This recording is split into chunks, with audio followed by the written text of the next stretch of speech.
everyone. I'm Tori. And I'm Kariana. And welcome to God in All Things. Today we are discussing kind of an out of left field film pick. We were originally going to do a Disney film and we decided we've done a lot of Disney. So it's time to try out some other filmmakers. In fact, we've only done Disney films. Yes. And we were like, yeah, we should maybe change that. we should adjust that. So today we are doing Madagascar, which I guess we'll share personal experiences on it in a moment. So let's just start with the summary provided by Kariana, and then we'll go into personal experiences.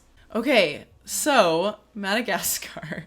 We start off with Marty. Marty is a zebra at the New York Zoo who celebrates his 10th birthday with his friends Alex the lion, Melman the giraffe, and Gloria the hippo. These are our main characters. Unfortunately, with his life half over, Marty faces a bit of an existential crisis and decides he wants to go back to his roots and visit the wild. The group of friends accidentally end up on the island of Madagascar with no idea how to survive, leading them all to question their very humanity. Or animality. Who they are, their identities. Yes. Yes. So yeah, personal experiences. So I did see this in theaters. Really? I don't really remember specifically my experience in the theaters, but I remember seeing it in theaters. I'm pretty sure it was early 2000s. Okay, so you were just little. Yes, I was just very young. 2005. But yes. Okay. Yeah, okay. That sounds right. So I do remember seeing it in theaters and enjoying it. And then we saw the second one, and actually growing up, I think we just happened to own more accessibly the second one, and so I watched that a lot more than I've watched the first one, especially in more recent years, meaning like probably 5 years ago since the last time I watched any of them. But like in my teenage years, like if my younger siblings were wanting to watch Madagascar, it was pretty much always Madagascar 2 that we were watching. So it was really interesting coming back to this one because I really don't remember the last time I watched it. It's possibly been longer than a decade since I've watched this particular film, and I enjoy it. It's not my favorite DreamWorks film. And yeah, I think it's kind of one of those films where like I enjoy it and just don't have a lot of emotional connection with it. And I think I do on rewatch, I do still like the second one better. But I think it's entertaining and well done. And this time I mentioned to Kariana, we actually watched this one together. It's the first time we've done that, shockingly. Yes. We just always end up doing it on our own time. But this time we watched it together and I realized there were just a couple of themes and things that I understood more deeply as an adult that were kind of interesting. So yeah, it was nice to revisit it and I'm excited to kind of discuss it in this particular setting. So yeah, I think I can very confidently say it's been more than a decade since I've seen this movie. Yeah, it's one that I remember really enjoying as a kid. Like, I remember really liking it, and I could pick out... I probably couldn't have told you the whole storyline, but I could certainly, like, pick out memorable scenes if I had been asked to. And it was one of those things where as I was watching it, like, I remembered pretty much everything that happened. Like, you know, the minutes or seconds before something happened, I'd be like, yes, like, I know I know what's going on here. I know what's coming up next. Or I'd remember things after and be like, oh my gosh, yes, that's so funny. I'm generally not as into ratings as you, so you say it's not my favorite DreamWorks, and I'm like, oh dang, that means I have to like go through and address all of every DreamWorks movie. But what I can confidently say is that I thought it was hilarious and I loved it. Yes. It was like, oh my gosh, thinking about all of the jokes that totally would have run over my head as a kid when he is dealing with the existential crisis and he's like, maybe I should go to law school. I'm like, 10-year-old Kariana did not understand why that was funny. There's not a chance. And there were so many jokes like that where I was like, why is this movie hilarious? But then the like goofy animated humor was also hilarious. Yes, it wasn't very cringy or very in a fun way. Yeah, but it's not crude or dumb or like the whole thing is very clever. It's very clever and very just funny and creative. It's very creative in a goofy way. And I love it. I just vibed with it. So yeah, thoroughly enjoyed on rewatch. I'm so glad that we chose this one. I don't actually know if I've ever seen the second or third one. Oh, like, really? it's possible if I watched them, things would come back, but I know I watched Penguins of Madagascar because I always think about that one, but I don't even know if I knew that there was a second or third, like, just Madagascar. Oh, interesting. So I'd be interested to watch those and see if anything came back, and if I would be like, oh yeah, no, I did watch this at some point, or if I'm like, nope, had no idea those existed. Maybe we'll have to watch them together after go. this. I mean, the third one I didn't like as much, which is why that one I have the least feelings about and, like, remembrances of, because I think I saw it maybe once or twice and was just not overly wowed by it. Did you have anything else to add for your personal experiences? Okay, so our gospel principle is on the natural man, which is kind of the most obvious one to go along with this story, but also they address it in such an interesting way. So I think it will be a really interesting thing to talk about. So just to introduce that principle and idea to you, especially if you're not familiar with that term, the Guide to the Scriptures defines the natural man as a person who chooses to be influenced by the passions, desires, appetites, and senses of the flesh rather than by the promptings of the Holy Spirit. The natural man can only ever bring fleeting satisfaction. Giving into those desires also damages our relationships with our loved ones and, most importantly, with our Heavenly Father.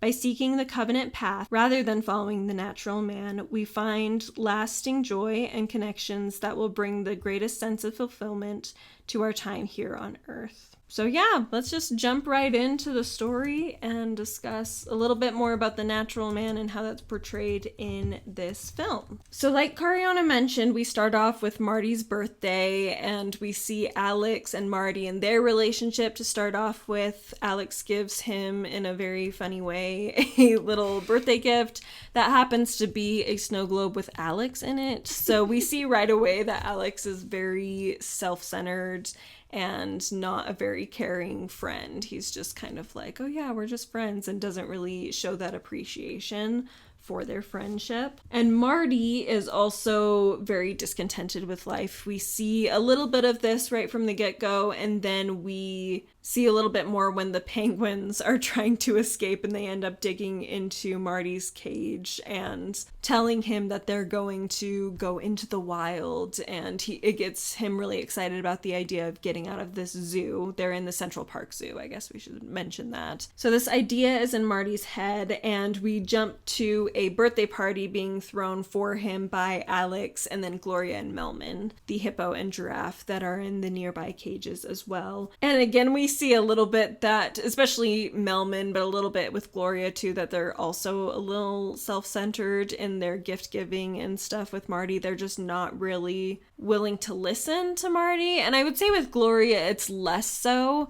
but there's still a sense of like she forces Alex to be the one to talk to Marty instead of like taking it upon herself and putting forth that effort to serve Marty just because she cares about him. Like, it just feels very like, Alex, you should be doing this. You're his best friend. Like, it's your job, instead of, just being this type of person to just go for it for the reason of wanting to serve rather than just to prove a point or something. So we see that all of them are in a place in their lives where they are not progressing in any meaningful way. They're just living their everyday the same, and they, at least the three, don't really care. Like, they're just very apathetic towards the situation. They're just like, well, we're contented, it's fine, I don't need anything more.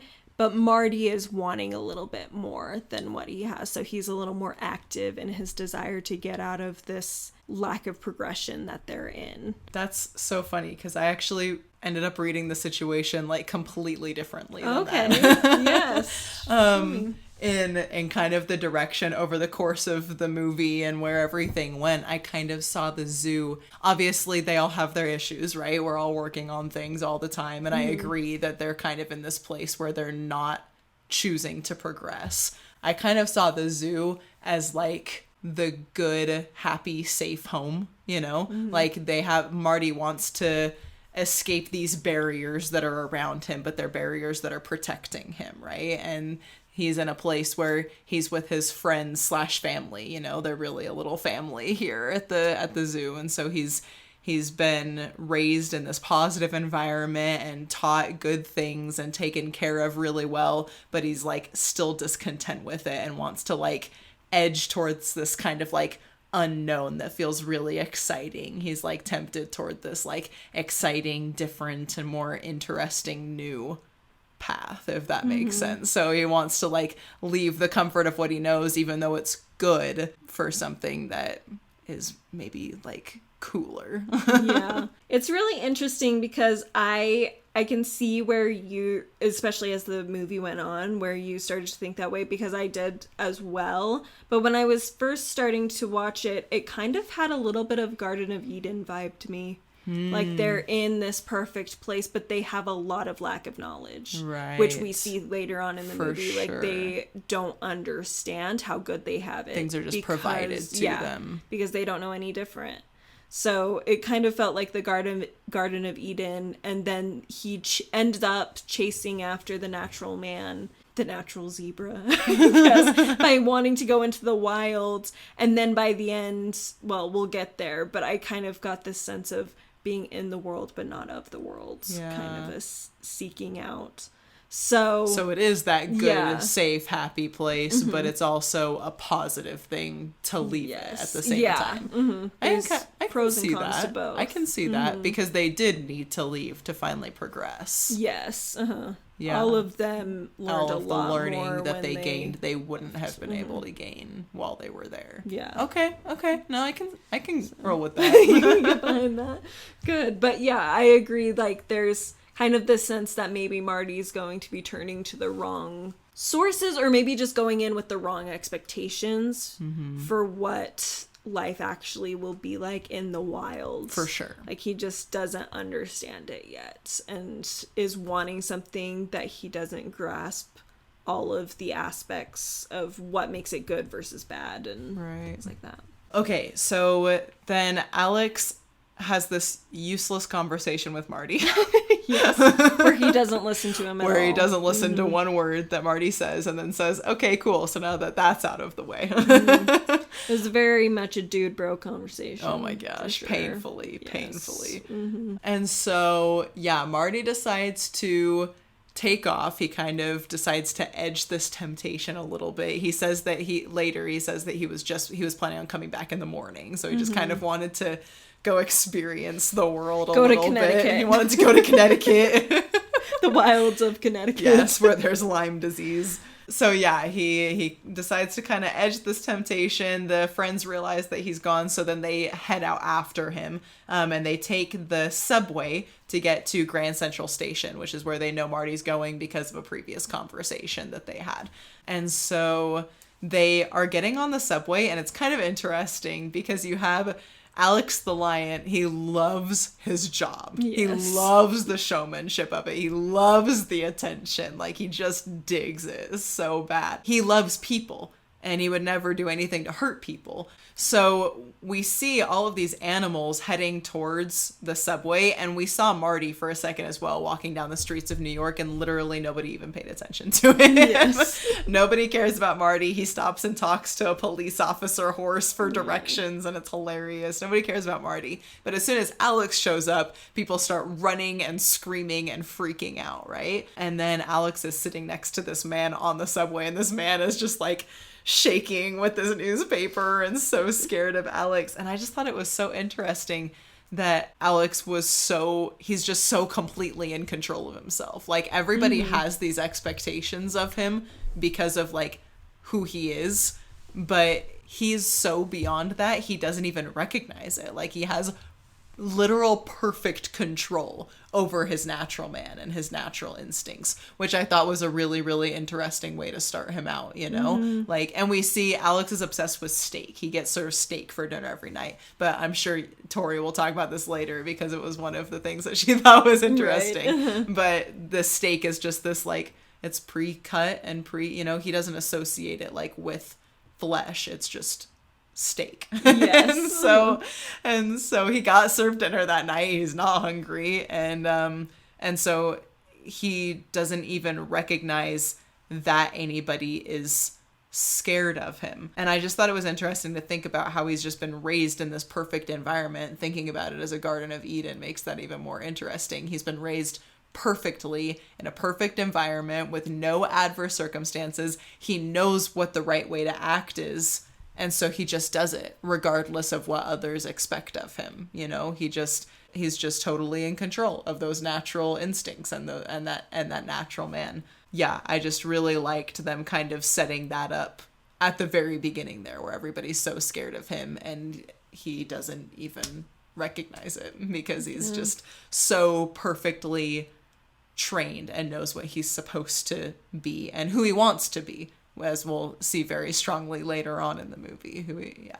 Yeah, it's really interesting that this movie in a lot of ways makes Alex out to be the bad guy. I mean, nobody's like the bad guy, but like he's more the bad guy than anyone else. And a lot of that comes from his self-centeredness. But it's really interesting because he's not the one who's trying to test out the wilderness. Like, he's not the one who's desiring more than what he has and not showing the gratitude and stuff. I mean, there's definitely a lack of humility in his gratitude. He just kind of is entitled more than anything. And so you can see that he has these negative qualities. And I think, like you mentioning that he has such control over his natural instincts, there's almost a sense of it's coming from a place of he just doesn't know any different yet. And he hasn't been forced to face his own flaws. For sure. Which is something that he learns a lot along the way, and to really face the natural man. Like, he just does these things because he doesn't know any different, and he's not in a position where he has to face the world's expectations quite yet, and his own inner turmoil quite yet. Yeah. Which is why we all have to face opposition in life, exactly. right? Like, even when we're raised in perfect little happy families, eventually something's gonna come for you, because that's the plan. Yeah, he's in a state of innocence. Yeah. Where he's starting off. I think we'll kind of bring that idea through, but I do think it's interesting that he's seen as the bad guy when really it's just like he's the one who's having to face more obvious flaws than I think the others do. Right. Especially Marty. Like, I feel like Marty's seen as like, oh, he wants to get out of there, he wants to break free, but he's going to have a lot less consequences as a result of that than Alex does, as far as his inner who he is and facing the natural man. Yeah, I would even hesitate from the word flaws. Like, I would really just call it opposition. Like, there are definitely flaws there that he has to, you know, again, everybody, but like the challenges that we see him really have to face and come to terms with that are like not even kind of a problem for everybody else, are just like inherent opposition, not necessarily like a flaw of his character, if that makes sense. No, yeah, that does. I agree. Yeah, so it is interesting that especially he's the one who kind of gets the short end of the stick, like having to struggle so much. I like the fact that you use the word gratitude, because he really is like, he's not so entitled that he doesn't recognize what he has. Like, he appreciates the people. He appreciates the sounds of New York. We see him like sigh with pleasure going to bed to the sound of like car horns and stuff. Like, he's a New Yorker and he loves where he's at, and he appreciates all that's done for him to a certain extent. And so it is kind of funny that he's like set up to be so bad. Yes. Because of his ego, when it's like he's actually like really good. Yes. He has a lot of good qualities. He's actually been the most in control of himself and the most like appreciative of what's going on. Like, yeah, especially compared to Marty, who is just lacks a lot of gratitude and lacks a lot of appreciation for what he's learned in the zoo in New York, and the safety that it provides. And I mean, that too, Alex appreciates. He's like, no, man, I get served steak every night here. like, why would I want to leave? And Marty is like, no, these barriers, they're holding me in. And Alex is like, what? Yeah, that the grass is always greener on the other side, which I think they actually bring up. He does say that. He's like, sometimes You think the grass is greener on the other side, and it's actually not. And he turns out to be right. Yeah, he is very, very correct. So actually. yeah, I am glad that you made that point, that Alex is really it's really not fair to see him as an antagonist. Yeah. Mm-hmm. So long story short, they get off the train and they end up being tranquilized by a bunch of police officers, and there apparently was some sort of big political movement in the city that was like, these animals want to get out, they want to be free, let's send them away. So they intend to send them away to Africa. The biggest stretch of the movie. Yes. Yeah, seriously. They're more likely to have been shot than to have been let back sent out into the in wild. the wild when they've been raised in captivity. Yeah. So. Like any animal keeper knows that you can't just send a domesticated animal out into the wild. They're not just going to know what they're doing once they get out there. So anyway, so that's what happened. They're about to send them to Africa, so they put them in crates on this ship and send them away. They happen to all be bunched together, of course. So they are talking through the box to each other. And I think it's interesting, Marty ends up telling Alex, when Alex is like, why did you do this? Why did you make the choice to leave? Like, this is all your fault. Marty says something like, I don't know who I am. I have to go find myself.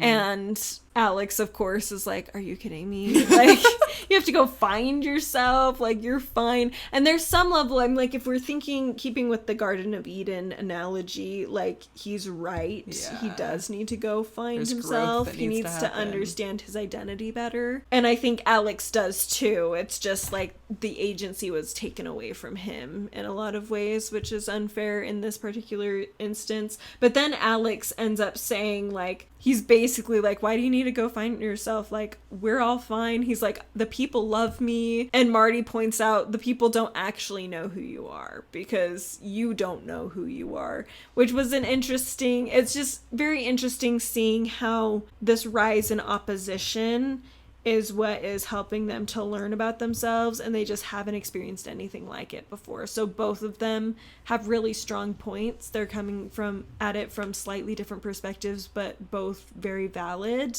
But ultimately, we see by the end of the movie that this decision, it does end up being for their benefit, both of them. Yeah. It's just in different ways. So then as they're arguing, we see Alex, I think he hits the side to kind of like shove Marty basically from within the box. Does that seem right? And then the ship ends up twisting and causing the crates to fall off. And so the four of them end up in the ocean in these crates, and they kind of seem to be separated, and then they all end up on Madagascar, the island. So they arrive, they think it's San Diego.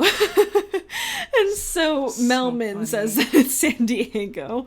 And so they are trying to figure out, because all they know is zoo life. Like, they just can't even fathom the idea of, like, a wild world that they possibly could actually go to. Like, even when they're talking about going to the wild, they're planning to go to Connecticut. Like, they're not planning to go to Africa or anything like that. Like, the penguins are planning to go to Antarctica. And these four are just like, oh yeah, Connecticut. And oh, we ended up in San Diego Zoo. Like, it just does not, even though like they looked out of their crates and knew that they just landed in the ocean and floated away, it wasn't like someone took them there. They just can't fathom anything else because that's all they know. Just so interesting to think of the ways that we don't even know that we're like that. Yes, it's true. Just like those things that we just hang on to our own experiences and assumptions based on those. And it can be completely off. And so, yes, so they're in Madagascar and they slowly figure this out as they talk to some of the local lemurs, who are just their own fun, which I don't have a lot of notes on them. No, they're just know about silly. You, but they're just fun, entertaining aspect, and they're kind of like there to show a little bit more the opposition that these characters are fighting against and working with. It's true. They're kind of like a more knowledgeable parallel. Like, they have an understanding of the wild and not captivity. Well, so I guess that would be a not more knowledgeable, but just but still. But their important knowledge, I think, comes in like the food chain. Yes. They're the only ones here who understand that Alex is a carnivore and what that means for everybody else. Yes. Because there's no one coming to serve steak on a platter on Madagascar. So they know. So they're really important for helping them kind of figure out what's going on with Alex. Yes, that is true. And it's also interesting because King Julian is like clearly like an idiotic character. Yes, like he's supposed to point. be stupid, but also there's like an aspect to him where he does have greater experience with opposition than the main characters do. Yeah. So in some ways he's actually smarter than them because he actually understands certain things that they just can't. And I feel like even though he hasn't experienced captivity, like it's not that hard to imagine like being in a place where you're safe and get fed food. Like he kind of experiences that on some level as a king, and so like he has a better understanding of even that than they have of what the wild is like. Yes. So it's just a very interesting dynamic for that character where he's actually a lot more experienced, Right. even if he's an idiot. So anyway, just kind of a side note there. But eventually they end up continuing to fight, Alex and Marty. And so Alex ends up dividing the island into two halves. One half for people who want to go home and the other half for people who want to prance around and be in the wild. And so Marty ends up just like thriving. Like he figures things out and he's fine. And they can eat seaweed, Gloria, and Melman, and so Gloria and Melman end up joining him later, and they're like enjoying their time and everything. But even when Alex does end up joining them as well, he's still struggling because he can't eat what they eat. And it's interesting because even there where you would think, oh, like clearly when they're in the zoo they are fed different things, but between just like that captivity, just being fed everything on a platter without truly understanding what it is, while also kind of being very self-centered, there's like this aspect to where he's like trying the seaweed, but actually he doesn't like it. But there's no conversation of him being like, oh, I can't eat plants. Like it just doesn't. He just does not understand. Like you said earlier, he doesn't understand what the steak actually is and like why he can eat that and enjoys that, but he can't enjoy the seaweed like his friends can. And fruit, like somebody sticks a pineapple in his mouth later and he sticks it out. He's like, but yeah, there's no. And it's interesting because the seaweed is new to all of them, right? Mm-hmm. So theoretically, none of them knew if they would enjoy it, but like the three of them did, and they have no reason to like really wonder why Alex wouldn't. Mm-hmm. Yeah. And he doesn't say anything about it. He just kind of tries to hide it and move on because he doesn't know either. And, you know, he's trying to include him. He's like humbling himself and trying really hard. And honestly, my heart went out to him a lot. Like, I found myself really, really feeling for Alex while I was watching the movie this time, because I was like, this poor guy, like, loves his friends and wants to be respectful and compassionate and love everyone, and he's trying so hard to be humble, especially in this moment, and say, okay, I'm suffering, can I please join you? You've done better than me, you know, let me come be a part of you again. And he's literally, he hasn't eaten in like a day and a half. Like he's starving and there's nothing he can do about it. And I'm like, oh, poor Alex. This is so sad. Anyway, yes. Going along with our conversation about seeing Alex as an antagonist, like there was 0 moments of this movie where Alex was an antagonist in my mind. Like my heart was with him the whole time. It's just, the poor guy. Basically, that was it. He was just suffering this whole movie. This episode has been divided into 2 parts. You have reached the end of part 1. Part 2 will be released the following Thursday. We hope you enjoyed the first half of our discussion. Be sure to follow us on Instagram at God in All Things Podcast. Additionally, if you are interested in seeing what Tori is currently reading, head over to her YouTube channel, Good Strong Words. Thank you again for listening. We hope you are having a wonderful day. Keep remembering to see God in all things, and we will see you next time. Bye!